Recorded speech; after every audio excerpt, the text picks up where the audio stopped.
കഥാമൃതം തപ്തജീവനം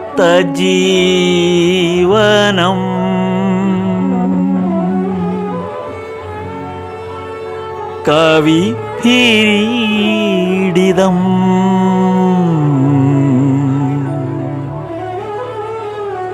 കൽമഷാപഹം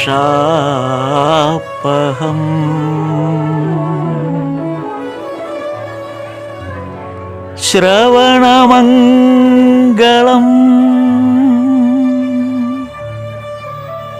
ശ്രീമദാത്തദം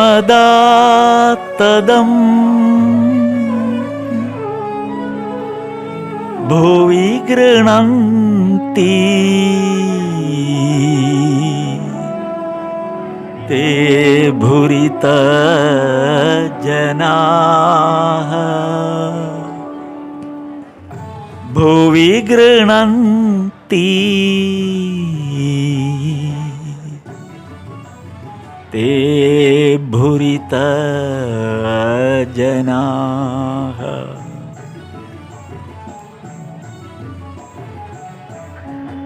സ്ഥാപകായ ച ധർമ്മസ്യ സർവധർമ്മസ്വരൂപിണേ അവതാരവരിഷ്ഠായ രാമകൃഷ്ണായ തേ നമഃ. ലജ്ജാപടാവൃതേ നിത്യം ശാരദേ ജ്ഞാനദായികേ പാപേഭ്യോ ന സദാ രക്ഷ കൃപാമയി നമോസ്തുതേ. നമഃ ശ്രീയതിരാജായ വിവേകാനന്ദസൂരയേ സച്ചിത് സുഖസ്വരൂപായ സ്വാമിനേ താപഹാരിണേ. കഴിഞ്ഞ പ്രാവശ്യം നമ്മൾ പറഞ്ഞു നിർത്തിയത് വിജയകൃഷ്ണ ഗോസ്വാമി 2-3 ബ്രഹ്മ സമാജക്കാരെയും കൂട്ടി ശ്രീരാമകൃഷ്ണദേവനെ കാണാൻ ദക്ഷിണേശ്വരത്ത് വന്നതാണ് ബൽറാം ബസുവിൻ്റെ കൂടെ. അപ്പോൾ അവർ വഞ്ചിയിലാണ് വന്നത്. ഇതാണ് പറഞ്ഞത്. അത് 7ാം ഭാഗം, വചനാമൃതം 1ാം വോള്യത്തിൻ്റെ 7ാം ഭാഗം. ആ 7ാം ഭാഗത്തെ ആദ്യത്തെ 7 അധ്യായങ്ങളിലായിട്ടാണ് ഈ കൂടിക്കാഴ്ചയുടെ വിവരണമുള്ളത്. അതോടുകൂടി 1882 വർഷം, 82 എന്ന വർഷം ഇതോടെ അവസാനിക്കുകയാണ്. 1882 അവസാനിക്കുകയാണ് അവിടെ. അടുത്ത് 8ാമത്തെ അധ്യായം തുടങ്ങുമ്പോൾ 83 ജാനുവരി 1 കൃത്യമായിട്ട് തുടങ്ങുകയാണ്. അപ്പോൾ ആ മാസ്റ്റർ മഹാശയൻ്റെ ആ വന്ന ആ വർഷം ഈ ഒരു കൂടിക്കാഴ്ചയോടുകൂടി അവസാനിക്കുന്നതായിട്ടാണ് നമ്മൾ കാണുന്നത്. അപ്പോൾ വചനാമൃത രചനയുടെ ഒരു വർഷം കൂടിയാണിത്.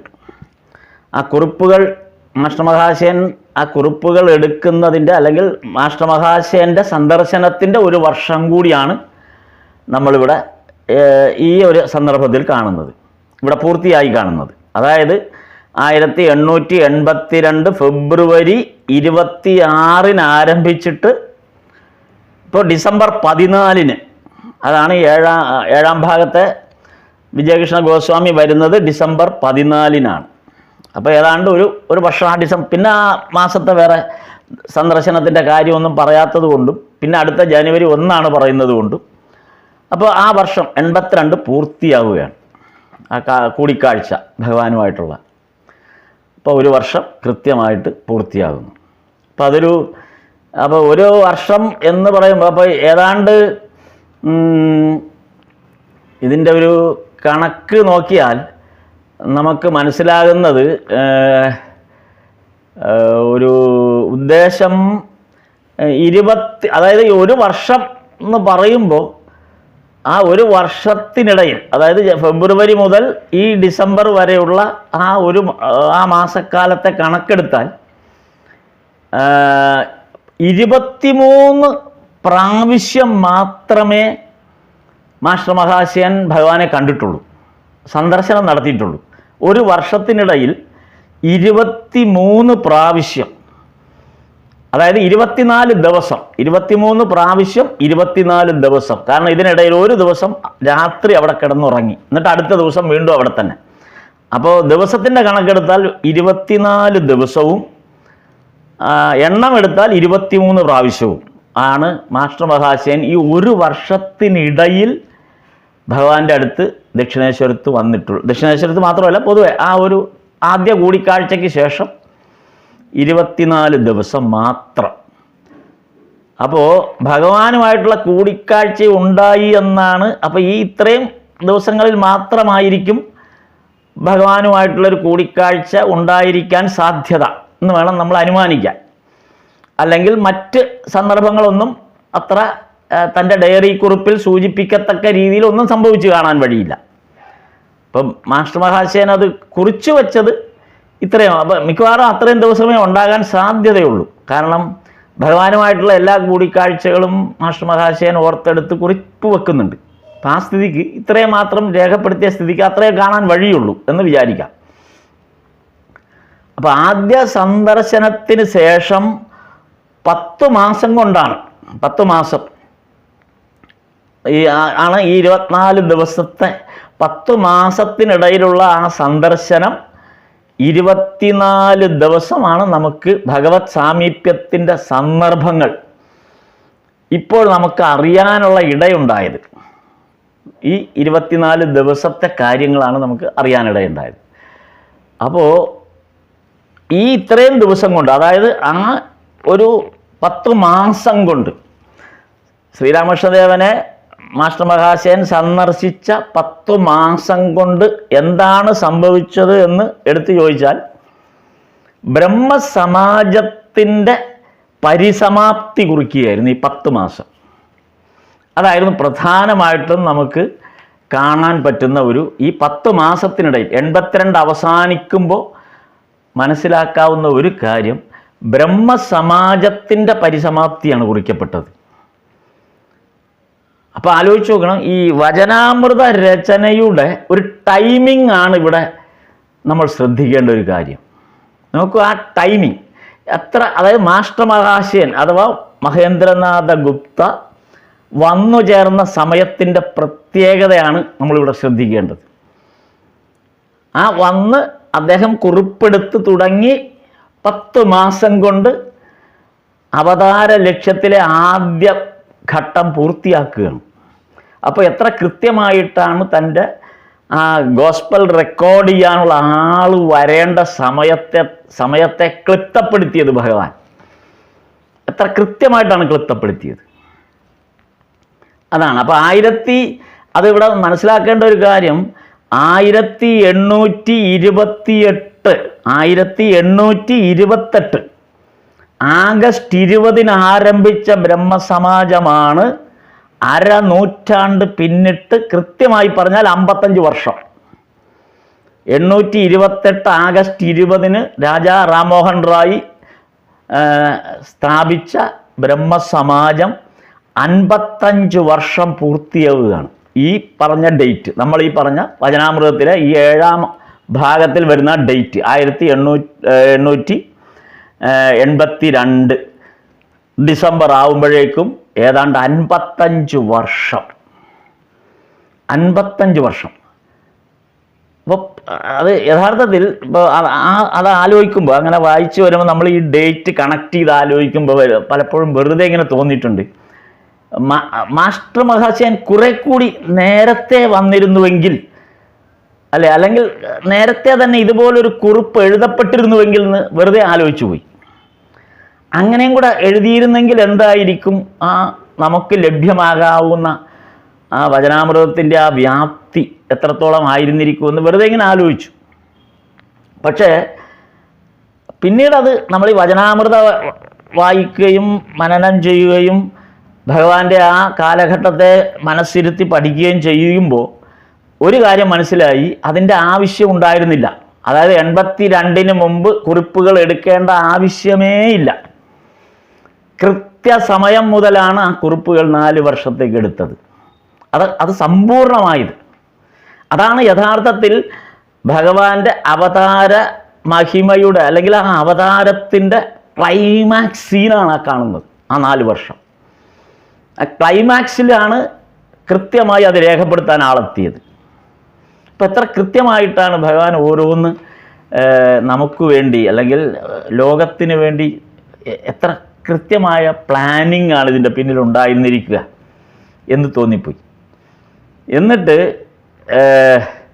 1882 ആരംഭിച്ച് ഈ 82 ആരംഭിച്ച ഈ കുറിപ്പ് നമ്മളിവിടെ ഈ ഡിസംബർ അല്ലെങ്കിൽ ഈ ഡേറ്റിൽ എത്തുമ്പോൾ നമുക്ക് മനസ്സിലാകുന്നത് അതോടുകൂടി ബ്രഹ്മസമാജം ഏതാണ്ട് സമ്പൂർണമായി അതിൻ്റെ പ്രഭാവം നിലച്ചു കഴിഞ്ഞു. 55 വർഷം നിലനിന്ന ഇന്ത്യയൊട്ടാകെ വലിയ പ്രാഗൽഭ്യത്തോടു കൂടി നിലനിന്നിരുന്ന ഒരു വലിയ പ്രസ്ഥാനം, ഒരു ആധ്യാത്മിക പ്രസ്ഥാനം തന്നെയായിരുന്നത്. അപ്പോൾ ആ ഒരു പ്രസ്ഥാനമാണ് സമ്പൂർണമായിട്ടാണ് ഇല്ലാതായത്. പിന്നെ അങ്ങനെ സംഭവമേ ഇല്ലാതായി മാറി. അതിനെടുത്തത് ഏതാണ്ട് ഈ 10 മാസത്തിനിടയിലാണ് അതിൻ്റെ പരിസമാപ്തി കുറിക്കപ്പെട്ടത്. അതിനു മുമ്പ് കേശവചന്ദ്രസേനെ കാണുന്ന 1875 മുതൽ ആരംഭിക്കുന്നുണ്ട്. 875 കേശവചന്ദ്രസേനെ കണ്ട് പിന്നെ തുടർന്ന് വരുന്ന ഏതാണ്ട് 7-8 വർഷത്തെ വളരെ ശ്രമകരമായ ഒരു ചരിത്രം ഇതിൻ്റെ പിന്നിൽ നമ്മൾ മുമ്പ് കേശവചന്ദ്രസേനൻ്റെ കഥയിൽ വായിച്ചതാണ്. അപ്പോൾ ആ ഒരു 7-8 വർഷം കഴിഞ്ഞാണ് പിന്നീട് വചനാമൃത രചന ആരംഭിക്കുന്നതും ഈ ബ്രഹ്മസമാജത്തിൻ്റെ പരിസമാപ്തിയുടെ ചിത്രം നമുക്ക് ബോധ്യപ്പെടുകയും ചെയ്യുന്നത്. അപ്പോൾ ഇതിനിടയിൽ ഒരു കാര്യം കൂടെ പറഞ്ഞാൽ, ഈ മാസ്റ്റർ മഹാശയൻ്റെ ഭഗവത് ദർശനത്തിൻ്റെ, അതായത് 1882 ഫെബ്രുവരി 16 ഇത് 26 1882 ഫെബ്രുവരി 26 അത് മുതൽ 1886 ആഗസ്റ്റ് 16 വരെയാണ് ഒരു ഘടന ഇത് നിലനിൽക്കുന്നത്. ഫെബ്രുവരി 26 മുതൽ 86 ആഗസ്റ്റ് 16 വരെ, ഭഗവാന്റെ മഹാസമാധി വരെയുള്ള ആ ഒരു ടൈം സ്പാനിലാണ് ഇത് നിൽക്കുന്നത്. നമ്മൾ ആ ഒരു കലണ്ടർ വൈസ് നമ്മൾ ഈ വചനാമൃതത്തെ ഒന്ന് വിശകലനം ചെയ്തു കഴിഞ്ഞാൽ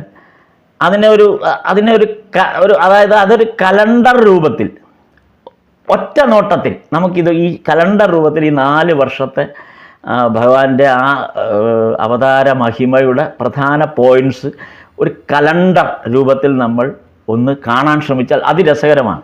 ഞാൻ അങ്ങനെ ഒരെണ്ണം തയ്യാറാക്കി നോക്കിക്കൊണ്ടിരിക്കുക. 1882 കലണ്ടർ എടുത്തിട്ട് അത് മുതൽ 86 വരെയുള്ള കലണ്ടർ, ആ കലണ്ടർ അതിപ്പോൾ നമുക്ക് കിട്ടും, ഗൂഗിളിൽ അത് സെർച്ച് ചെയ്യുമ്പോൾ കലണ്ടർ കിട്ടും. അപ്പോൾ കലണ്ടറും അതിൻ്റെ ഡേറ്റ്, അത് വരുന്ന ദിവസങ്ങൾ, അതിൻ്റെ പ്രത്യേകതകളെല്ലാം അതിനകത്തുണ്ട്. അപ്പോൾ അത് വെച്ചിട്ട് നമ്മൾ ഈ ഓരോ വചനാമൃതത്തിൽ പറയുന്ന അല്ലെങ്കിൽ ഭഗവാന്റെ ആ അവതാര ചരിത്രത്തെ പ്രധാന പോയിന്റുകളായിട്ട് ഇങ്ങനെ കുറിച്ച് അടയാളപ്പെടുത്തി വന്നാൽ വളരെ രസകരമായിട്ടാണ് നമുക്ക് ഈ അവതാര ലക്ഷ്യത്തെ നമുക്ക് കൂടുതൽ ബോധ്യപ്പെടുന്നത്. ഒരു രസം, നമ്മളൊരു പഠനത്തിൻ്റെ ഭാഗമായി പറഞ്ഞു എന്ന് മാത്രം.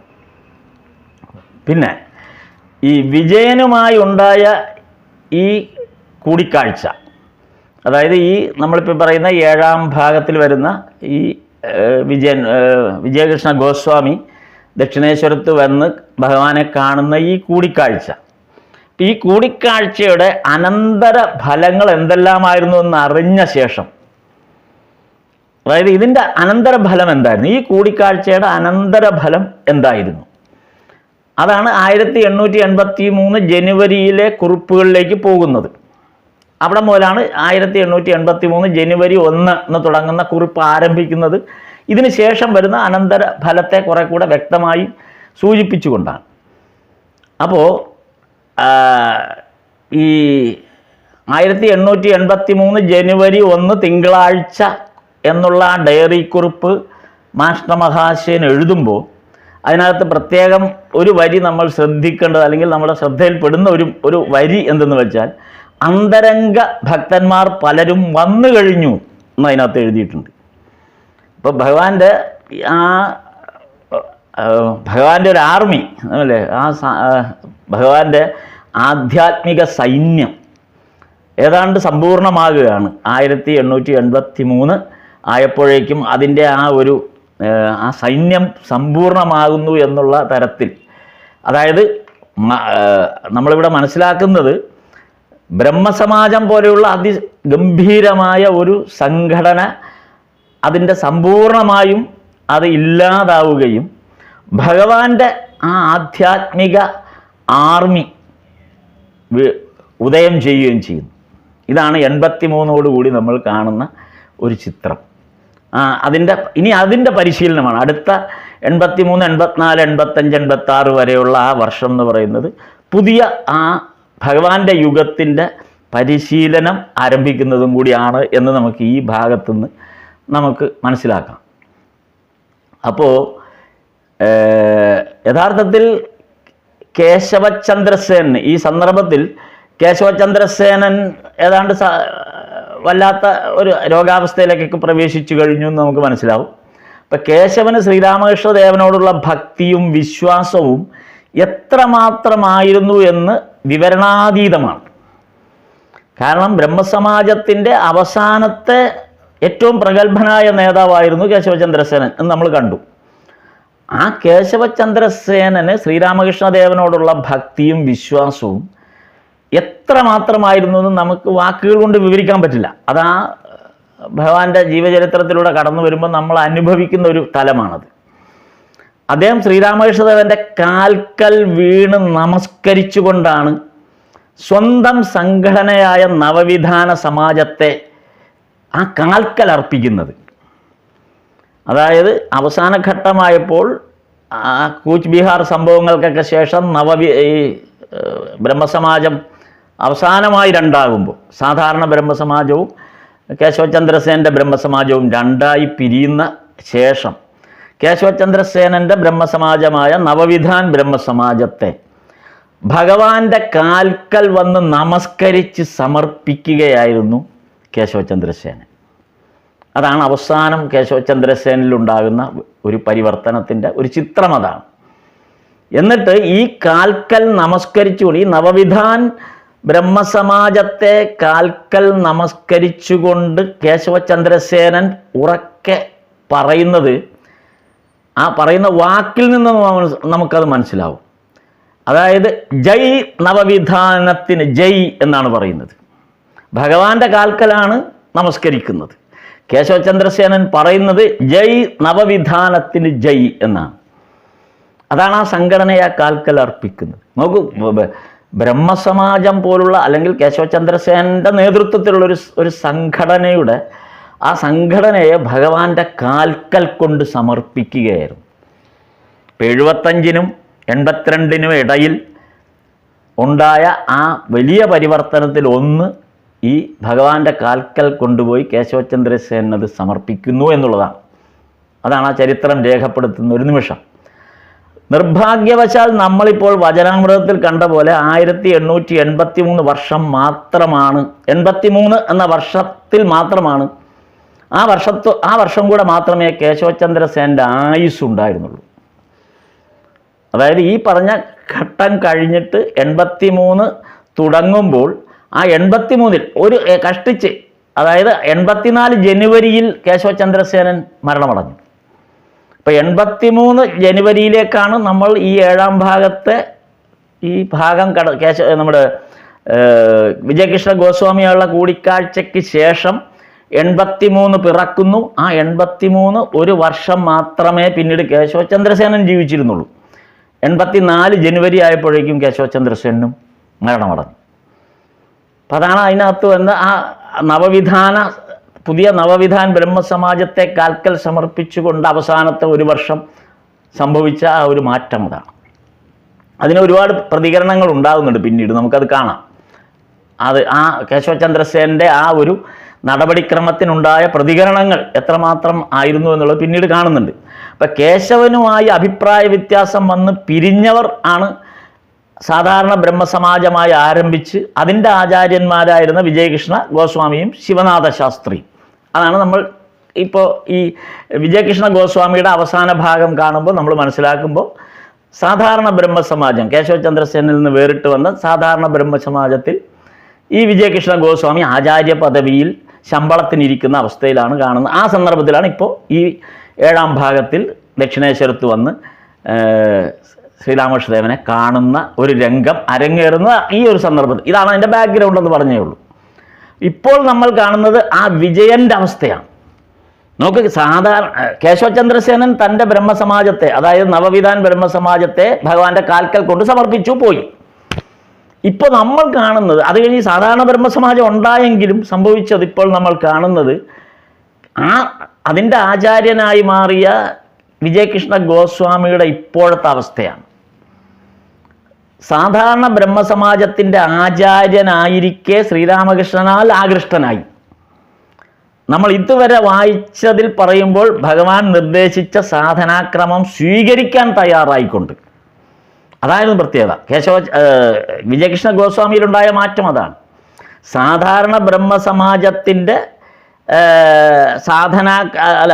അതിൻ്റെ ആചാര്യനായിരിക്കെ തന്നെ ഭഗവാൻ നിർദ്ദേശിച്ച സാധനാക്രമം സ്വീകരിക്കാൻ തയ്യാറായിക്കൊണ്ടാണ്, അതായത് സാകാരത്തിലുള്ള വിശ്വാസം ഉറച്ചപ്പോൾ കേശവചന്ദ്രസേനന് വിജയകൃഷ്ണ ഗോസ്വാമിക്ക്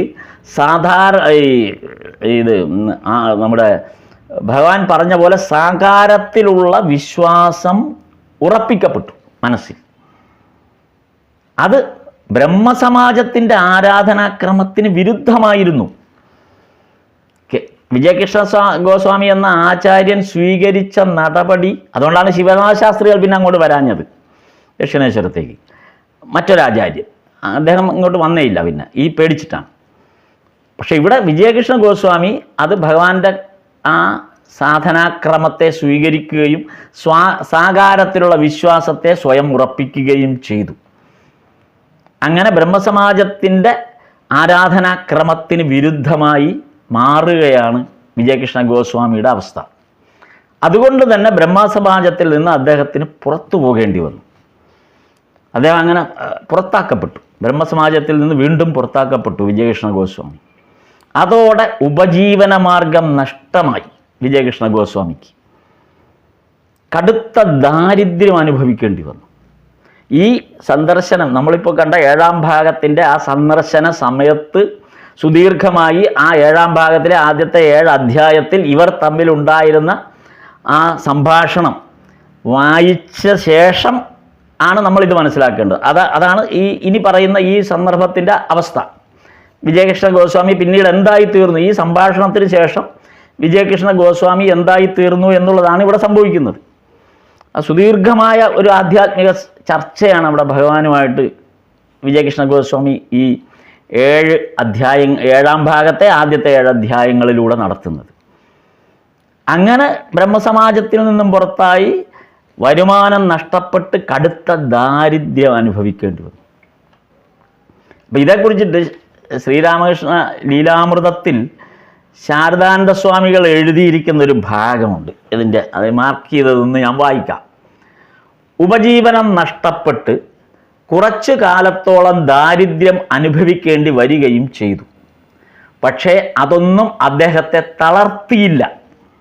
ശ്രീരാമകൃഷ്ണനിൽ നിന്നും ലഭിച്ച ആധ്യാത്മിക സഹായത്തെക്കുറിച്ചും ഇടയ്ക്കിടെ അത്ഭുതകരമായ വിധം ശ്രീരാമകൃഷ്ണൻ്റെ ദർശനം തനിക്ക് ലഭിച്ചതുമായ കഥകൾ പലപ്പോഴും അദ്ദേഹം ഞങ്ങളോട് സ്പഷ്ടമായി വിവരിച്ചു പറഞ്ഞിട്ടുണ്ട്. ഞങ്ങൾ എന്ന് പറയുമ്പോൾ ശാരദാനന്ദ സ്വാമികളും ഉൾപ്പെട്ട ആളുകളോട്. വിജയകൃഷ്ണ ഗോസ്വാമി ആ കഥകൾ, ഭഗവാന്റെ ദർശനം ഉണ്ടായിട്ടുള്ള ആധ്യാത്മിക സഹായമുണ്ടായത്, ശ്രീരാമകൃഷ്ണദേവൻ്റെ ദർശനം കൂടെ ഉണ്ടായത്, ഇതെല്ലാം ഈ കഥകളെല്ലാം വിജയകൃഷ്ണ ഗോസ്വാമി പറയുമായിരുന്നു എന്നാണ് പറയുന്നത്. എങ്കിലും അദ്ദേഹം ശ്രീരാമകൃഷ്ണനെ ഉപഗുരുവായോ മറ്റു വല്ല ഭാവത്തിലോ കണ്ടുകൊണ്ടാണോ ശ്രദ്ധാഭക്തി അർപ്പിച്ചിരുന്നത് എന്ന് പറയാൻ വയ്യ. ഇതൊക്കെ ശരിയാണെങ്കിലും അപ്പോൾ അവിടെ ഒരു സംശയം ശാരദാനന്ദ സ്വാമികൾ ഉന്നയിച്ചു എന്നേ ഉള്ളൂ. അദ്ദേഹം എഴുതിയപ്പോൾ ആ ഒരു കാഴ്ചപ്പാട് ശാരദാനന്ദ സ്വാമികൾ അവിടെ ഉന്നയിച്ചു. കാരണം ഇതൊക്കെ ആണെങ്കിൽ പോലും ശ്രീരാമകൃഷ്ണനെ ഉപഗുരുവായോ മറ്റു വല്ല ഭാവത്തിലോ, അതായത് ദൈവികമായ ഭാവത്തിലോ കണ്ടുകൊണ്ടാണോ ഇതൊക്കെ ഈ ശ്രദ്ധാഭക്തി അർപ്പിച്ചിരുന്നതെന്ന് പറയാൻ വയ്യ. കാരണം ഗയാധാമത്തിലെ ആകാശഗംഗ മലമുകളിൽ വെച്ചൊരു സാധു അദ്ദേഹത്തോട് കൃപ തോന്നി തൻ്റെ യോഗശക്തി കൊണ്ട് പെട്ടെന്ന് സമാധിസ്ഥനാക്കി അദ്ദേഹത്തിൻ്റെ ഗുരു ആവുകയാണ് ഉണ്ടായെന്ന് വിജയൻ പറഞ്ഞു തന്നെ കേട്ടിട്ടുണ്ട്. അതാണ്. അപ്പോൾ ഒരു ഗുരുവിനെ അല്ലാതെ തന്നെ സ്വീകരിച്ച കാര്യം വിജയൻ ഇവരോടൊക്കെ പറഞ്ഞിട്ടുണ്ട്. അപ്പോൾ അതുകൊണ്ട് തന്നെ ശ്രീരാമകൃഷ്ണദേവനെ പൂർണ്ണമായും തൻ്റെ ഗുരുസ്ഥാനത്തേക്കോ അല്ലെങ്കിൽ ഈശ്വരീയ ഭാവത്തിലേക്കോ ഭക്തിമാർഗത്തിൻ്റെ ഒരു ഭാവത്തിലേക്കോ സ്വീകരിച്ചു എന്ന് ശാരദാനന്ദ സ്വാമികൾ വിശ്വസിക്കുന്നില്ല. എന്നാൽ വിജയകൃഷ്ണ ഗോസ്വാമിക്ക് വേറെ മാർഗവുമില്ല, വേറെ ഒരു മാർഗവുമില്ല. കാര്യം അടിപതറിപ്പോയി കഴിഞ്ഞിരിക്കുകയാണ്. അപ്പോൾ എന്നാലും ശ്രീരാമകൃഷ്ണനെ കുറിച്ച് വിജയന് അത്യുച്ഛമായ മതിപ്പുണ്ടായിരുന്നു എന്നതിന് സംശയമില്ല. അതിനുവേണ്ടി അദ്ദേഹവുമായി ബന്ധപ്പെട്ട കുറേ സംഭവങ്ങൾ പിന്നീട് ശാരദാനന്ദ സ്വാമികൾ വിവരിക്കുന്നുണ്ട്. അപ്പോൾ ഭഗവാനോടുള്ള മതിപ്പ് ഒട്ടും കുറഞ്ഞിട്ടുമില്ല. ഇതായിരുന്നു, ഈ അവസ്ഥയിലാണ് സാധാരണ ബ്രഹ്മസമാജത്തിൻ്റെ ഒരു ആചാര്യന് വന്ന് സംഭവിച്ച അവസ്ഥ. അതാണ് നമ്മളിവിടെ ഈ ഭാഗത്ത് കാണുന്നത്. അപ്പം ബ്രഹ്മസമാജക്കാരുമായി ആദ്യഘട്ടത്തിൽ ഉണ്ടായ ശ്രീരാമകൃഷ്ണദേവൻ്റെ അടുപ്പത്തിന് ഒരു കാരണമുണ്ട്. ഈ നമ്മൾ ഇനിയിപ്പോൾ ആ 75 മുതലുള്ള ഭാഗം ഇതിപ്പോൾ അവസാനിച്ചു, ബ്രഹ്മസമാജത്തിൻ്റെ കഥ അവസാനിച്ചു. അപ്പോൾ ഇതൊന്ന് വെറുതെ നമ്മളൊന്ന് അവലോകനം ചെയ്താൽ എന്താണ് ഭഗവാൻ ഇതിനകത്ത് പ്രയോഗിച്ച ഒരു രീതി എന്തായിരുന്നുവെന്ന് നമ്മൾ വെറുതെ ഒന്ന് ആലോചിച്ച് നോക്കുക, വെറുതെ ഒന്ന് അവലോകനം ചെയ്ത് നോക്കുക. അപ്പോൾ അത് കാണുന്ന ഒരു പ്രധാനപ്പെട്ട ഒരു പോയിൻ്റായിട്ട് തോന്നുന്നത്, ഇത് ശാരദാനന്ദ സ്വാമികൾ തന്നെയാണ് ഈ കാര്യം പറയുന്നത്. ശാരദാനന്ദ സ്വാമികളുടെ വിവരണങ്ങളിൽ നിന്നാണ് ഇത് നമ്മൾ മനസ്സിലാക്കുന്നത്. അല്ല, നമ്മൾ നേരിട്ട് ഈ കാര്യങ്ങൾ വായിച്ച് ബോധ്യപ്പെടുന്ന രീതിയിലല്ല പറയുന്നത്. ശാരദാനന്ദ സ്വാമികൾ ഇതെങ്ങനെയാണ് അവലോകനം ചെയ്തത് എന്ന് പറയുന്നുണ്ട്. അതായത് ശ്രീരാമകൃഷ്ണദേവൻ അവരെ തേടി ആദ്യം അങ്ങോട്ടാണ് പോയത്. അതാണ് നമ്മൾ മനസ്സിലാക്കേണ്ടത്. ശ്രീരാമകൃഷ്ണദേവൻ ഈ ബ്രഹ്മസമാജത്തിലെ ആളുകളെ തേടി അങ്ങോട്ട് പോവുകയായിരുന്നു. അവരാരും ഇങ്ങോട്ട് വന്നതല്ല, അങ്ങോട്ട് പോയതാണ് ഭഗവാൻ. അതുവരെ ഭഗവാന് ബന്ധമുണ്ടായിരുന്നു എന്ന് പറയാവുന്നത്, അതായത് ഈ ഒരു 1875 മുൻപ് ഉണ്ടായ ബന്ധം, ആ ബന്ധം എന്ന് പറയാവുന്നത് ആ ക്ഷേത്രവും ക്ഷേത്ര പരിസരത്തും മാത്രം ബന്ധപ്പെട്ടവരാണ്. നമുക്കതറിയാം. അതായത് ഭഗവാന്റെ അതുവരെ 75 വരെയുള്ള ഭഗവാന്റെ ആ സാഹചര്യത്തെ നമ്മൾ ഒന്ന് മനസ്സിലേക്ക് കൊണ്ടുവന്നാൽ മതി. കമാർപുക്കൂറിൽ നിന്ന് വന്ന ആ യുവാവ് പിന്നീട് ഈ കൽക്കട്ടയിൽ വരികയും ആദ്യത്തെ 3 വർഷം ചേട്ടൻ്റെ കൂടെ സംസ്കൃത സ്കൂളിൻ്റെ ഭാഗമായി അല്ലെങ്കിൽ ട്യൂഷൻ്റെ അതുമായൊക്കെ ബന്ധപ്പെട്ട് നിൽക്കുകയും പിന്നീട് 55 ആയപ്പോഴേക്കും ഇവിടെ ദക്ഷിണേശ്വരത്ത് കാളിക്ഷേത്രത്തിൽ ചേട്ടൻ വന്ന് ആവുകയും പിന്നീട് 1 വർഷം കഴിഞ്ഞ് 56 ആയപ്പോഴേക്കും ശ്രീരാമകൃഷ്ണദേവനും പൂജാരിയായി വരുന്നു. അങ്ങനെ അതൊന്ന് വെറുതെ നോക്കി വന്നാൽ മതി. ഈ ഘട്ടത്തിലുള്ള ശ്രീരാമകൃഷ്ണദേവന് ആകെ ഉണ്ടായിരുന്ന ബന്ധം എന്ന് പറയുന്നത് ആ ക്ഷേത്രവുമായി ബന്ധപ്പെട്ട് നിൽക്കുന്ന കുറച്ചു പേരിൽ മാത്രമാണ്. അല്ലാതെ വിപുലമായ ഒരു ബന്ധമോ അറിവോ ശ്രീരാമകൃഷ്ണദേവന് ഉണ്ടായിരുന്നു എന്ന് നമുക്ക് വിശ്വസിക്കാൻ പറ്റില്ല. അതാണ് ഭഗവാന്റെ കഥ നമ്മൾ കാണുമ്പോൾ മനസ്സിലാക്കുന്നത്. അതിൽ പ്രത്യേകിച്ചെടുത്ത് നമ്മൾ ശ്രദ്ധിക്കേണ്ട ഒരു കാര്യം, പാശ്ചാത്യ ആദർശങ്ങളുടെയും പാശ്ചാത്യ വിദ്യാഭ്യാസത്തിൻ്റെയും പ്രഭാവത്തിൽ നിന്ന് വളരെ അകന്ന ഒരു ജീവിതമായിരുന്നു ഭഗവാന്റേത്. ഭഗവാൻ അത് അറിയേയില്ലായിരുന്നു. അത് നമ്മൾ ഭഗവാൻ അറിയില്ല എന്ന് നമ്മൾ പറയുന്നത് ചരിത്രത്തെ ബേസ് ചെയ്താണ്. അല്ലാതെ ഭഗവാനെ കുറിച്ച് പറയുമ്പോൾ അങ്ങനെ പറയുന്നതിൽ അർത്ഥമില്ല. കാര്യം ഇതെല്ലാം ഭഗവാന്റെ ലീല തന്നെയാണ് ഈ കാര്യം. അപ്പം അങ്ങനെയല്ല. പക്ഷെ ചരിത്രത്തെ ചരിത്രമായി കണ്ടുകൊണ്ട് നമ്മൾ ചരിത്രത്തെ ചരിത്രമായി തന്നെ വ്യാഖ്യാനിക്കുമ്പോൾ നമുക്കിങ്ങനെ പറയേണ്ടി വരും. അതായത് പാശ്ചാത്യ ആദർശങ്ങളുടെയും പാശ്ചാത്യ വിദ്യാഭ്യാസത്തിൻ്റെയും പ്രഭാവത്തിൽ വളരെ അകന്ന് നിന്ന, അല്ലെങ്കിൽ അതേക്കുറിച്ച് ഒട്ടും അറിഞ്ഞുകൂടാത്ത ഒരാളായിരുന്നു ശ്രീരാമകൃഷ്ണദേവൻ. ഭാരതീയ സനാതന മാർഗത്തിൽ സഞ്ചരിക്കുന്നവരോ അല്ലെങ്കിൽ സാധാരണ ഭക്തി മാർഗത്തിലുള്ളവരോ ആയിരുന്നു ആ ക്ഷേത്രത്തിൽ വരുന്ന ആളുകളുമായിട്ട് മാത്രമായിരുന്നു ശ്രീരാമകൃഷ്ണദേവൻ. അങ്ങനെയുള്ളവരെ മാത്രമേ കണ്ടിട്ടുള്ളൂ, വേറെ ആരെയും കണ്ടിട്ടില്ല. പ്രത്യേകിച്ച് നാഗരിക പശ്ചാത്തലത്തിലുള്ള ആരും തന്നെ ഉണ്ടായിരുന്നില്ല. കൽക്കട്ട പോലുള്ളൊരു നഗരത്തിൽ നിന്ന് ആ നാഗരിക പശ്ചാത്തലത്തിൽ ഉണ്ടായിരുന്ന പ്രഗത്ഭരായ അന്നത്തെ സമൂഹത്തിൻ്റെ ഉന്നതങ്ങളിൽ ഉണ്ടായിരുന്ന ആരുമായിട്ടും ഭഗവാന് നേരിട്ട് ബന്ധമേ ഉണ്ടായിരുന്നില്ല, അങ്ങനെ അറിയേയില്ലായിരുന്നു. തികച്ചും ആ ക്ഷേത്ര വളപ്പിനകത്തുള്ള ബന്ധം മാത്രം ഉണ്ടായിരുന്ന ഒരാളായിരുന്നു. പിന്നെ അടുത്ത ബന്ധമുണ്ടായിരുന്നു എന്ന് പറയുന്ന 2 പേരെന്ന് പറയുന്നത് റാണി രാസമണിയും പിന്നെ മധുർനാഥ് വിശ്വാസുമാണ്.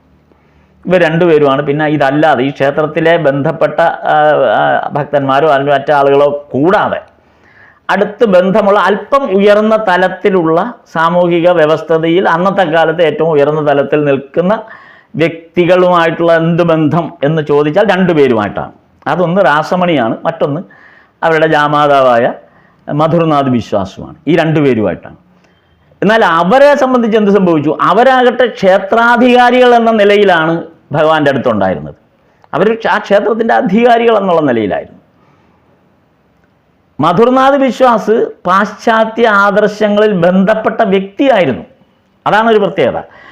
മധുർനാഥ് വിശ്വാസ് പാശ്ചാത്യ ആദർശങ്ങളിൽ ബന്ധപ്പെട്ട് നിൽക്കുന്ന ഒരു വ്യക്തി ആയിരുന്നു എങ്കിലും ശ്രീരാമകൃഷ്ണദേവനുമായി അത്തരത്തിലൊരു ബന്ധം തുടക്കത്തിൽ ഉണ്ടാകാനുള്ള ഒരു സാധ്യതയും മധുർനാഥ് വിശ്വാസിനും ഇല്ലായിരുന്നു. അതായിരുന്നു പറ്റിയത്. കാരണം മധുർനാഥ് വിശ്വാസ് അങ്ങനെയുള്ള ഒരാളാണ്. വേണമെങ്കിൽ മധുർനാഥ് വിശ്വാസിലൂടെ ഒരു പാശ്ചാത്യ സംസ്കാരത്തിൻ്റെ ഭാഗം പരിചിതമാകാമായിരുന്നു. പക്ഷെ മധുർനാഥ് വിശ്വാസ് തൻ്റെ പാശ്ചാത്യ സംസ്കാരത്തിൻ്റെ ആ മേഖല ദക്ഷിണേശ്വരം ക്ഷേത്ര വളപ്പിന് പുറത്ത് അഴിച്ചു വച്ചിട്ടാണ് ഇതിനകത്ത് വന്നിട്ടുള്ളൂ. അത് ഇതിനകത്തേക്ക് കൊണ്ടുവന്നില്ല. കാരണം ശ്രീരാമകൃഷ്ണദേവനെ മനസ്സിലാക്കിയിരുന്നു എന്നുള്ളത് കൊണ്ടാണ്. അതുകൊണ്ട് അകത്തേക്ക് എടുത്തില്ല, അത് പുറത്തേക്കായിരുന്നു. അതുകൊണ്ട് ആ വ്യക്തിയിൽ കൂടെ പോലും ശ്രീരാമകൃഷ്ണദേവന് പാശ്ചാത്യ സംസ്കാരത്തിൻ്റെ ഒരു ബന്ധം ആദ്യകാലങ്ങളിൽ ഒരിക്കലും ഉണ്ടായില്ല. പിന്നെ മധുർനാഥ് കൂടുതൽ അടുത്തടുത്ത് വന്നപ്പോഴേക്കും അദ്ദേഹത്തിന് മനസ്സിലായി ഭഗവാനുമായുള്ള ബന്ധം മറ്റൊരു തരത്തിലാണെന്ന് അദ്ദേഹത്തിന് അറിയാമായിരുന്നു. മധുർനാഥ് വിശ്വാസ് നമ്മളത് നേരത്തെ പല സന്ദർഭങ്ങളിലും പറഞ്ഞതാണ്. കാര്യം ഈശ്വര അവതാരമാണ് എന്ന് സ്വയം നേരിട്ട് കണ്ട് ബോധ്യപ്പെട്ട ആളാണ് മധുർനാഥ് വിശ്വാസ്. ഒരു ഭാഗത്തേക്ക് നടക്കുമ്പോൾ ശൂലമേന്തിയ മഹേശ്വരനാണെന്നും തിരിച്ച് ഈ ഭാഗത്തേക്ക് നടക്കുമ്പോൾ അത് ശ്രീരാമകൃഷ്ണദേവനാണെന്നും ഒരേ ശരീരത്തിൽ 2ഉം കണ്ട ഒരു വ്യക്തിയാണ് മധുർനാഥ് വിശ്വാസ്. അപ്പം ആ തരത്തിലുള്ളൊരു ഒരു ഒരു ഒരു ബന്ധം മധുർനാഥ് വിശ്വാസിന് ശ്രീരാമകൃഷ്ണദേവനുമായിട്ടുള്ളത് കൊണ്ട് ഒരിക്കലും ഈ പാശ്ചാത്യ സംസ്കാരത്തിൻ്റെ ഒരു അംശം പോലും അങ്ങോട്ട് കടത്തി വിട്ടില്ല മധുർനാഥ് വിശ്വാസ്. അതുകൊണ്ട് അങ്ങനെയും ഭഗവാൻ അതുമായിട്ട് ബന്ധപ്പെടാൻ പറ്റിയില്ല. എന്നിട്ടോ പിന്നീട് സംഭവിക്കുന്നത് ബ്രഹ്മസമാജക്കാരുമായി അടുക്കാൻ തുടങ്ങിയപ്പോഴാണ് ഭഗവാന് മനസ്സിലായത്. അങ്ങനെയാണ് ബ്രഹ്മസമാജക്കാരുമായിട്ടുള്ള അടുപ്പത്തിൻ്റെ തുടക്കത്തിലാണ് ഭഗവാൻ ഇതല്ലാത്ത ഒരു ലോകത്തിനെ കുറിച്ചുള്ള പൂർണ്ണമായ ചിത്രം ലഭിക്കുന്നത്, ബോധ്യമുണ്ടാകുന്നു. ഇത് ചരിത്രത്തെ ആസ്പദമാക്കി സംസാരിക്കുമ്പോൾ മാത്രമേ നമുക്കിത് പറയാൻ പറ്റുള്ളൂ. അല്ലാതെ ഇത് ഭഗവാന്റെ ആ അവതാരത്തെ മുൻനിർത്തിക്കൊണ്ട് പറയുമ്പോൾ ഇങ്ങനെ പറയുന്നത് ശുദ്ധ പൊട്ടത്തരമാണ്. എങ്കിലും ചരിത്രം, ആ ബംഗാളിൻ്റെ ആ കാലഘട്ട ചരിത്രം, ഭഗവാന്റെ ഈ വചനാമൃതത്തെ ഉൾക്കൊള്ളാൻ വേണ്ടി നമ്മൾ ആ ചരിത്രത്തെ ചരിത്രമായി തന്നെ കണക്കിലെടുക്കുന്നത് കൊണ്ടാണ് ഇങ്ങനെ പറയുന്നത്. അപ്പോൾ ഈ ബ്രഹ്മസമാജവുമായിട്ട് ബന്ധപ്പെട്ട് വന്നപ്പോൾ അവർ ഭാരതീയ സാംസ്കാരിക പാരമ്പര്യത്തിൽ വിശ്വസിച്ചിരുന്നവരല്ല എന്ന് മനസ്സിലായി. ഈ ബ്രഹ്മസമാജക്കാർക്ക് ഭാരതീയ പാരമ്പര്യമായിട്ട് യാതൊരു ബന്ധവുമില്ലായിരുന്നു. ഇവർക്ക് മൂല്യശോഷണം സംഭവിച്ചിരിക്കുന്നു എന്ന് ഭഗവാൻ മനസ്സിലായി. കാര്യം ഭാരതീയ സംസ്കൃതിയുമായിട്ട് ഒരു ബന്ധവുമില്ലാത്ത തരത്തിൽ, പ്രത്യേകിച്ച് പാശ്ചാത്യ സംസ്കാരത്തിൻ്റെ ഭാഗമായി നിലകൊള്ളുന്ന ആചാരക്രമങ്ങളും വിശ്വാസങ്ങളും വേഷഭൂഷാദികളും ഉൾപ്പെടെ അവിടെയും ഈ പള്ളികളിലൊക്കെയുള്ള സർവീസ് പോലെയാണ് അവർ ഈ ആചാരങ്ങൾ നടത്തിയിരുന്നത്. അവരുടെ ആരാധനാക്രമം സർവീസായിട്ടാണ്, പള്ളികളിലെ സർവീസ് പോലെയാണ് ചെയ്തത്. കാരണം അത് ബ്രിട്ടീഷ് ഈസ്റ്റ് ഇന്ത്യ കമ്പനിയുടെയൊക്കെ ഒരു ചുവട് പിടിച്ചുള്ള ആ ഒരു രീതി ആയതുകൊണ്ട്. കാരണം ഇതിൻ്റെ സ്ഥാപകനായ, നമ്മളത് മുൻപ് പറഞ്ഞു എന്നാണ് പറഞ്ഞത്, ഈ നമ്മൾ ഈ വചനാമൃതത്തിൻ്റെ കഥ തുടങ്ങുന്ന കാലത്ത് 1800 ആരംഭിക്കുന്ന കാലത്ത് തന്നെ നമ്മളത് ബോധ്യപ്പെട്ടതാണ്.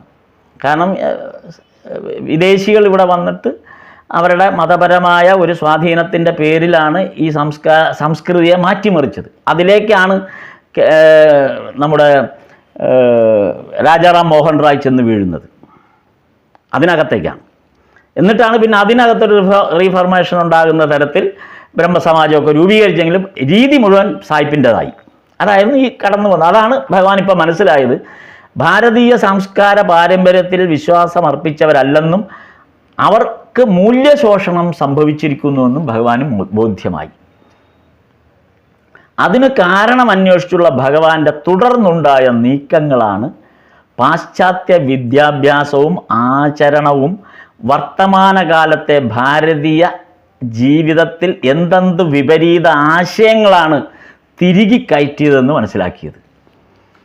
ഇത് അറിഞ്ഞിട്ട് ഈ ബ്രഹ്മസമാജംകാരുടെ ശൈലിയും രീതിയും ബോധ്യപ്പെട്ട ശേഷം ഭഗവാൻ ആ പാശ്ചാത്യ വിദ്യാഭ്യാസത്തിൻ്റെയും അവരുടെ ആചരണത്തിൻ്റെയും ആ സന്ദർഭത്തിൽ, അതായത് ഭഗവാൻ ആ 1875 കാലഘട്ടത്തിൽ ആ സന്ദർഭത്തിൽ, അതാണ് ആ വർത്തമാനകാലം എന്ന് അവിടെ ഉദ്ദേശിപ്പിക്കപ്പെട്ടത്. അതാണ് അത് ഭാരതീയ ജീവിതത്തിൽ എന്തെന്ത് വിപരീത ആശയങ്ങളാണ്, നമ്മുടെ സംസ്കൃതിയെ മുഴുവനും ഉപേക്ഷിച്ചിട്ട് അല്ലെങ്കിൽ അതെല്ലാം മറന്നിട്ട് നേരെ വിപരീതമായ ആശയങ്ങളാണ് ഭാരതീയ സംസ്കൃതിക്കകത്ത് തിരികെ കയറ്റിയത് ഈ ബ്രഹ്മസമാജത്തിലൂടെ എന്ന് ഭഗവാന് മനസ്സിലായത്.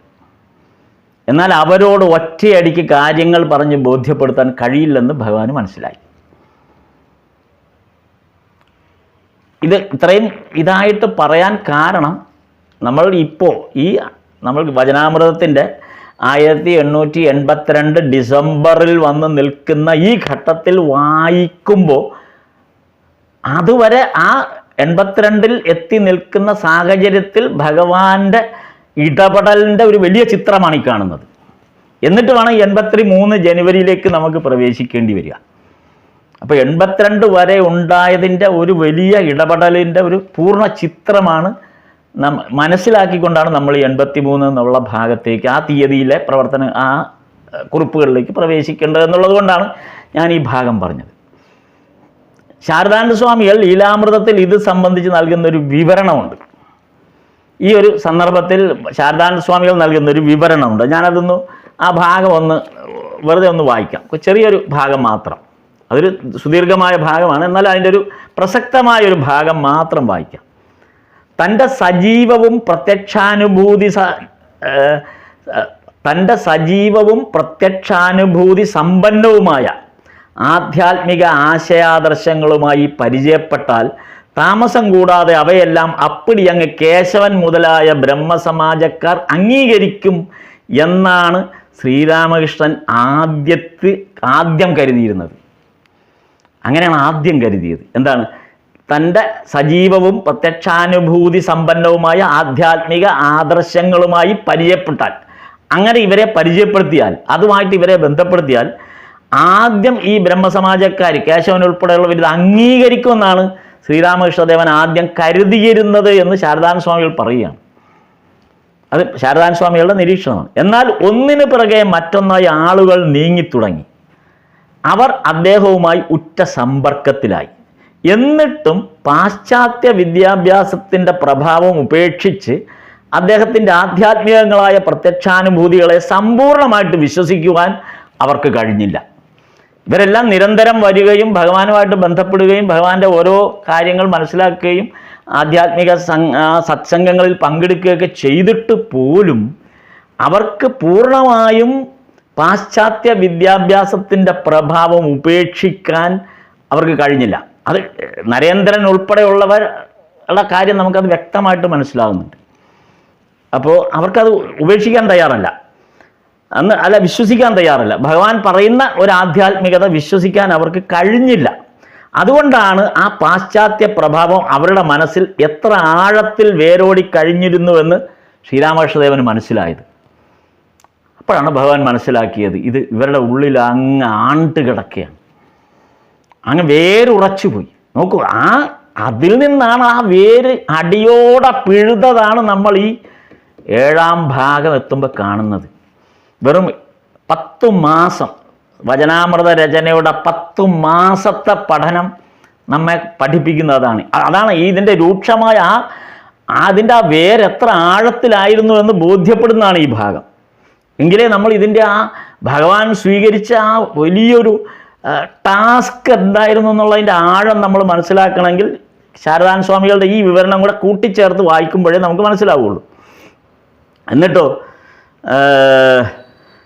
പിന്നെ പറയുന്നത് പാശ്ചാത്യ ഭാഗം അവരുടെ ഉള്ളിൽ വേരോടി കഴിഞ്ഞു എന്ന് ഗുരുദേവൻ പാശ്ചാത്യ ചിന്താശീലരായ ബുദ്ധിമാന്മാരാണ് തുടക്കം തൊട്ട് ബ്രഹ്മസമാജക്കാരുടെ ഗുരുസ്ഥാനം വഹിച്ചിട്ടുള്ളതെന്നും അവരുടെ ആശയാദർശങ്ങളും ഉപദേശങ്ങളുമായി പൊരുത്തപ്പെടാത്തതിനാൽ ഭാരതത്തിലെ സിദ്ധപുരുഷന്മാരായ ഋഷികളുടെ പ്രത്യക്ഷാനുഭൂതികളെ അംഗീകരിക്കുവാൻ ഒരിക്കലും ഇവർക്ക് കഴിയുന്നില്ലെന്നും ശ്രീരാമകൃഷ്ണന് മനസ്സിലായി. അതാണ് സംഭവിച്ചത്. അപ്പോൾ ശ്രീരാമകൃഷ്ണൻ മനസ്സിലായി ഇവർ മുഴുവൻ പാശ്ചാത്യരായ ആ പ്രഗത്ഭരായ അവരുടെ ഗുരുക്കന്മാരെ വിശ്വസിച്ചിരിക്കുകയാണ്. അതിൽ അങ്ങ് ഉറച്ചു നിൽക്കുകയാണ്. ഇപ്പോൾ നമ്മുടെ ഭാരതീയ ആധ്യാത്മിക ആചാര്യന്മാരെ ഉൾക്കൊള്ളാൻ ഇവർക്ക് സാധ്യമാകില്ല എന്ന് ശ്രീരാമകൃഷ്ണന് ബോധ്യമായി. അതുകാരണം ഇവരോട് പറയാനുള്ളത് പറഞ്ഞു. എന്നിട്ട് അപ്പോൾ ഭഗവാന്റെ വളരെ ടാക്ടിക്സ് നോക്കുക. അവിടെ ഭഗവാൻ എന്ന് ഇതത്രയും പറഞ്ഞിട്ട് പറഞ്ഞു, നിങ്ങൾ ഇതിൻ്റെ വാലും തലയൊക്കെ കളഞ്ഞോ, നിങ്ങൾക്ക് ഇഷ്ടമുള്ള എടുത്താൽ മതി എന്ന് പറഞ്ഞു. വളരെ ഫ്രീ ആയിട്ട് പറഞ്ഞു. അതായിരുന്നു യഥാർത്ഥത്തിൽ ആ ഒരു പറച്ചിലാണ് യഥാർത്ഥത്തിൽ ബ്രഹ്മസമാജത്തെ കീഴ്മേൽ മറിച്ചത്. കാരണം അങ്ങനെ ഒരു ആചാര്യൻ്റെ പക്ഷത്തു നിന്ന് അങ്ങനെ ഒരു വാക്കൊരിക്കലും ഇവർ കേട്ടിട്ടില്ല. കാരണം ഇവർ ഇതുവരെ പഠിച്ച് ഇവർക്ക് ശീലമെന്ന് പറയുന്നത് ആരാണോ ഇത് ഇംപ്ലിമെൻ്റ് ചെയ്യുന്നത് അതിന് കടുകിട വ്യത്യാസം വരുത്താൻ അവർ സമ്മതിക്കൂലായിരുന്നു. അതാണല്ലോ ബ്രഹ്മസമാജത്തിൻ്റെ അവസ്ഥ. ഇവിടെ ഈ ഉപദേശങ്ങളെല്ലാം നൽകിയിട്ട് ഭഗവാൻ അവരോട് പറയുന്നു, ഞാനിതൊക്കെ ഇങ്ങനെ പറഞ്ഞെന്നേ ഉള്ളൂ, നിങ്ങൾക്ക് ഇതിൻ്റെ വാലും തലയൊക്കെ എടുത്ത് കളയാം, അതായത് നിങ്ങൾക്ക് ഇഷ്ടമുള്ളത് സ്വീകരിക്കാം. ഭഗവത്ഗീതയിൽ ശ്രീകൃഷ്ണൻ അർജുനോട് അവസാനം പറഞ്ഞതും ഇതാണ്. ഞാനിതൊക്കെ നിന്നോട് ഇത്രയും യോഗത്തെക്കുറിച്ച് ഇത്രയും ഞാൻ ഇത്രയും 700 ശ്ലോകങ്ങളിലൂടെ 600 ശിഷ്ടം ശ്ലോകങ്ങളിലൂടെ നിന്നോട് പറഞ്ഞു എന്ന് മാത്രം. നീ നിൻ്റെ ബുദ്ധി ഉപയോഗിച്ച് ചിന്തിച്ച് വേണം തീരുമാനം എടുക്കാൻ. അതെൻ്റെ തലയിൽ വെച്ച് കെട്ടരുത്. അതാണ് പറഞ്ഞത്. അതാണിപ്പോൾ ആധുനിക ഭാരതം അല്ലെങ്കിൽ ഇപ്പോഴത്തെ കാലം ഭഗവത്ഗീതയ്ക്കെതിരെ പല പ്രയോഗങ്ങളും നടത്തുമ്പോൾ എടുക്കുന്ന ഈ ഒരു വാക്ക് ഭഗവാൻ അന്നേ പറഞ്ഞു, ഇത് എൻ്റെ തലയ്ക്ക് വെച്ച് കെട്ടരുത് നിങ്ങൾ ഭാവിയിൽ. അത് നിങ്ങൾ വിവേചന ശക്തിയോടുകൂടി കണ്ട് മനസ്സിലാക്കി വേണം പ്രവർത്തിക്കാനെന്ന് ഭഗവാൻ ശ്രീകൃഷ്ണൻ അർജുനോട് പറഞ്ഞതാണ്. എന്ന് പറഞ്ഞ പോലെയാണ് ഭഗവാനും ഇവിടെ പറഞ്ഞത്. ഭഗവാൻ അതേ ഇത് തന്നെ, ഭഗവാൻ ശ്രീകൃഷ്ണൻ തന്നെയാണല്ലോ ഇവിടെയും പറയുന്നത്. അപ്പോൾ ശ്രീകൃഷ്ണൻ ഭഗവാൻ ഇത് ഇപ്പോൾ ബ്രഹ്മസമാജക്കാരോട് അർജുനോട് പറഞ്ഞത് തന്നെയാണ് ബ്രഹ്മസമാജക്കാരോടും പറഞ്ഞു. ഞാനിതൊക്കെ ഇങ്ങനെ പറഞ്ഞു, നിങ്ങളിതിൻ്റെ വാലും തലയൊക്കെടുത്ത് മുറിച്ച് കളഞ്ഞേക്കാൻ പറഞ്ഞു. അപ്പോൾ അവർക്കിത് ബോധ്യപ്പെടാൻ, ഇത്രയും സമർത്ഥമായിട്ട് ബോധ്യപ്പെടാൻ ഇതിൽ പരം ഇതിൽ പരം മറ്റൊരു കാര്യമില്ലെന്ന് അവർക്ക് ബോധ്യപ്പെട്ടു. കാരണം അത്രയും ശക്തമായിട്ടാണ് ഭഗവാൻ അത് പറഞ്ഞത്. അപ്പോൾ ഇതാണ് അവിടെ കാണുന്നത്. എന്നിട്ട് അപ്പോൾ നമ്മൾ ഈ വിജയൻ്റെ കാര്യമാണ് ഈ പറഞ്ഞു വന്നത്. അത് പറഞ്ഞപ്പോഴാണ് നമ്മൾ ഇത്രയും കൂടുതൽ പറയാൻ അത് കാരണം നമ്മൾ ഇവിടെ വെച്ച് ബ്രഹ്മസമാജത്തിൻ്റെ അന്ത്യഭാഗത്തിലേക്ക് കടന്നു വരുമ്പോൾ നമ്മൾ ആ ഭഗവാൻ എടുത്തിട്ടുള്ള ആ ഒരു വലിയ ടാസ്കിൻ്റെ പൂർണ്ണ രൂപത്തെ ആഴത്തിൽ നമ്മളൊന്ന് വിശകലനം ചെയ്തിട്ട് ഈ ഭാഗം വായിക്കുമ്പോഴായിരിക്കും നമുക്കിതിൻ്റെ ഒരു അർത്ഥതലങ്ങളിലേക്ക് എത്താൻ പറ്റുക എന്നുള്ളത് കൊണ്ടാണ് ഈ ഭാഗം പറഞ്ഞത്. നമ്മളിപ്പോൾ നിൽക്കുന്നത് വിജയൻ്റെ കാര്യത്തിലാണ്. ഇപ്പം വിജയന് പിന്നെ സംഭവിച്ചത് അയാൾ ഏകാന്തവാസത്തിലും സാധു സംഘത്തിലുമൊക്കെയായി കാലം മുഴുകുക. അയാൾ എല്ലാത്തിൽ നിന്നും പുറത്തായി. പിന്നീട് അയാൾ തീർത്ഥയാത്രയൊക്കെ നടത്തി അങ്ങനെ നടക്കുകയാണ്. അപ്പോൾ കാലം കഴിക്കുകയാണ് അയാൾ പിന്നീട് ചെയ്തത്. അപ്പോൾ 1 വർഷം പൂർത്തിയായ അവസരം, അങ്ങനെ 1 വർഷത്തോളം അദ്ദേഹം ഇത് കഴിഞ്ഞിട്ട് 1 വർഷത്തോളം അങ്ങനെ അലഞ്ഞ് നടക്കുകയായിരുന്നു. പിന്നീട് വചനാമൃതത്തിൽ വിജയൻ്റെ ഭാഗം വരുന്നത് ആ സന്ദർഭമായപ്പോഴേക്കും അയാൾ കാഷായ വസ്ത്രധാരിയായി കഴിഞ്ഞു. ഇങ്ങനെയുള്ള ആ അലഞ്ഞ് നടന്ന് എല്ലായിടത്തും കൂടെ അയാൾ അലഞ്ഞ് നടന്ന് അയാൾ പോകുന്നതിൻ്റെ ആ കാഷായ വസ്ത്രമൊക്കെ ധരിച്ചിട്ട് ആ ഒരു രീതിയിലേക്ക് വിജയൻ മാറി എന്നാണ്. പിന്നീട് വിജയൻ അന്ത്യത്തിലേക്ക് പോകുന്നൊരു ഭാഗമാണ്. അത് നമ്മൾ വിജയകൃഷ്ണ ഗോസ്വാമിയുടെ പറഞ്ഞപ്പോൾ ഈ ഭാഗമൊക്കെ പറഞ്ഞതാണ്. അപ്പം അങ്ങനെയായിരുന്നു വിജയൻ. എങ്ങനെയാണ് ബ്രഹ്മസമാജം സമ്പൂർണമായി അവസാനിക്കുന്ന ഒരു ഭാഗം ഇങ്ങനെയാണ് അവസാനിക്കുന്നത്. ഇതോടുകൂടിയാണ് ബ്രഹ്മസമാജം, അതായത് ഈ 7ാം ഭാഗത്തിൻ്റെ ആദ്യത്തെ 7 അധ്യായങ്ങൾ കഴിയുന്നതോടുകൂടി പിന്നീട് നമ്മൾ ഇനി കാണുന്നത്, ഇനി കുറച്ചങ്ങോട്ട് പോകുമ്പോൾ ഏതാണ്ട് ഒരു വർഷത്തിൻ്റെ പിന്നിടുമ്പോൾ കേശവചന്ദ്രസേൻ്റെ അന്ത്യം കൂടെ എത്തുന്ന ഒരു ഭാഗം വചനാമൃതത്തിൽ വീണ്ടും വിവരിക്കുന്നുണ്ട്. അപ്പോഴേക്കും ബ്രഹ്മസമാജത്തിൻ്റെയൊക്കെ അവസ്ഥ കഴിഞ്ഞിരിക്കുന്നു.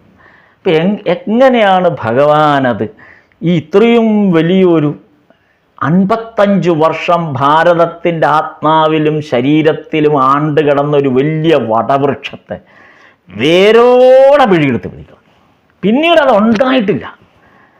അതിൻ്റെ ഒരു വേരിൻ്റെ ഒരു അംശം പോലും ഒരു പൊടി മുളയ്ക്കാൻ പോലും ഒരു സാഹചര്യം ഉണ്ടായിട്ടില്ല. അത് വേരോടെ എടുത്ത് കളയുകയാണ് ചെയ്തത്. അപ്പം ഭഗവാന്റെ കുറിച്ചുള്ള ഇത്തരം ലിറ്ററേച്ചറുകളിലൂടെ നമ്മൾ സഞ്ചരിക്കുമ്പോൾ നമുക്ക് ബോധ്യപ്പെടുന്ന ഒരു കാര്യം, ഞാൻ ഇത് പറയാൻ എനിക്ക് വളരെ ആനന്ദം തോന്നിയൊരു സന്ദർഭമുണ്ട്. അതായത് ശാസ്താമംഗലം ശ്രീരാമകൃഷ്ണാശ്രമത്തിൽ ചെന്നപ്പോൾ തപസ്യാനന്ദ സ്വാമികളെ കുറിച്ചുള്ളൊരു പുസ്തകം കണ്ട്.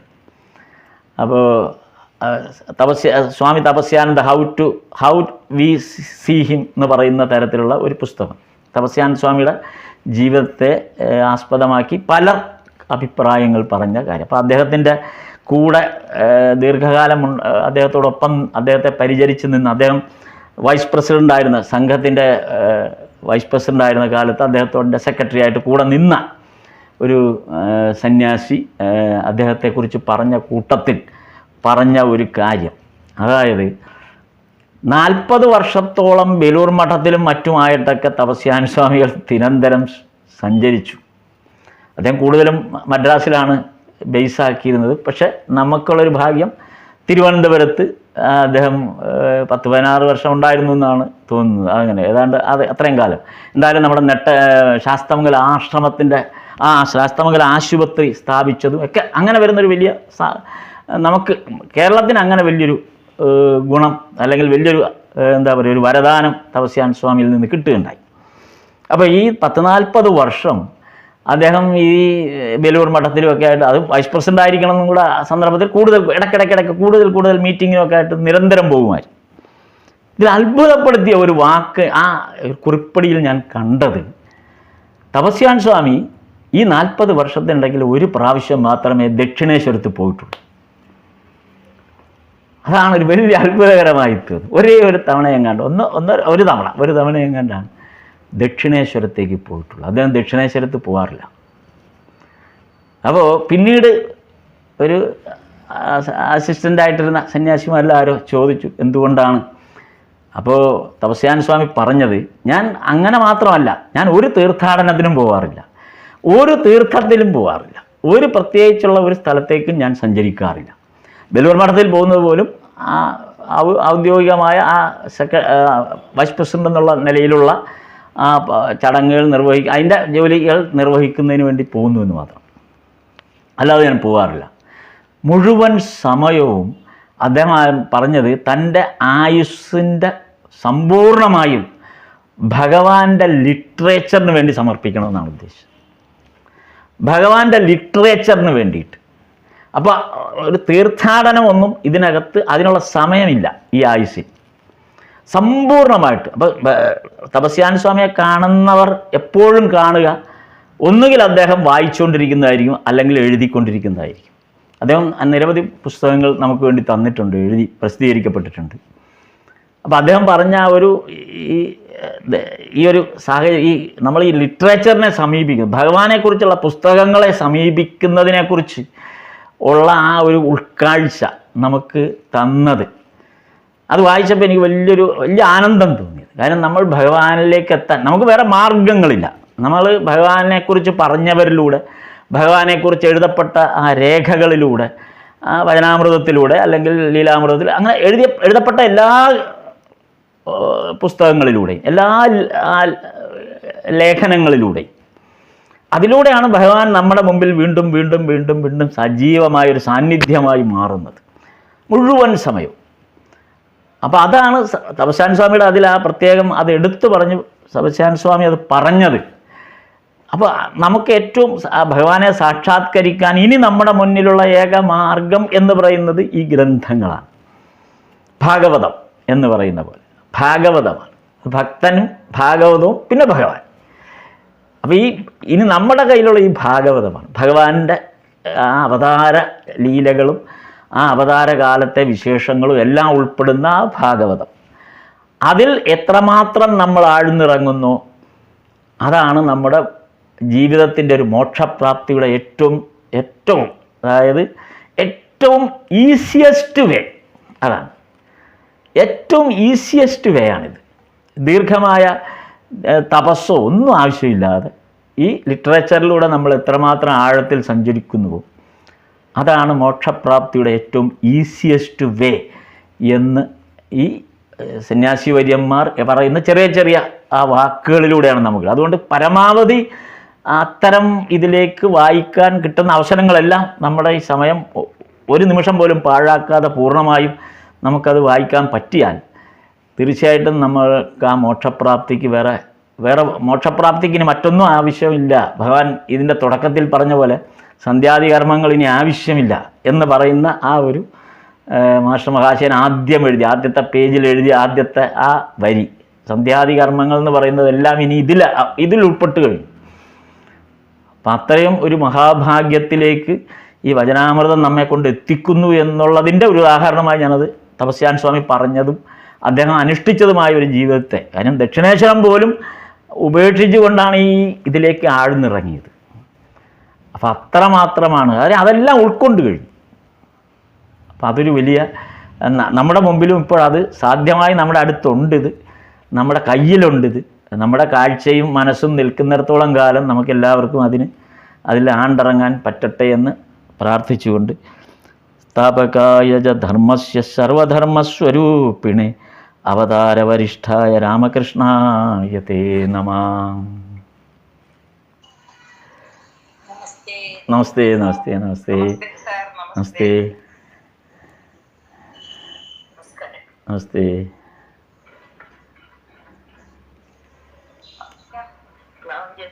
നാമം ജപിക്കാം.